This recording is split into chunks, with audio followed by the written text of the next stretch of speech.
Assalomu alaykum, kanalimiz a'zolari. Tovuqlar uchun temir qafasimiz tayyor bo'lgan obzorni ko'rsatib o'tamiz. 3 metrli tovuq qafasimiz eniga 120, tuxumdoni hisobi bilan 40 cm o'sgan, 385 uzunligi, o'rtasidan bo'lingan mayda rossiyskiy qalin setkalarni tortganmiz. Oxirdan idishlar va splashli holatda, baquvvat holatda qafasimiz tayyor bo'ldi.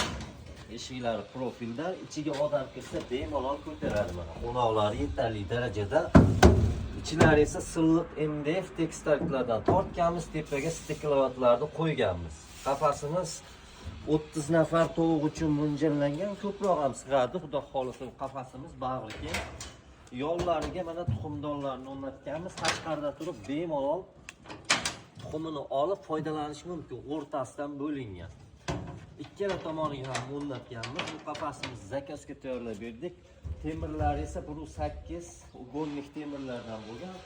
Shiperlari zangor, mana oldi sliplar tuglarini suv tushmasligi uchun, oxiriga tushmasligi uchun qo'yganmiz. Juda ham chiroyli holatda ko'zga tashlanib turibdi. Mana bu yerda nerjivinkalar yana ham odamni o'ziga jalb qiladi. Mana oyoqlari ham o'tda ham baquvvat bo'lgan qafasimiz.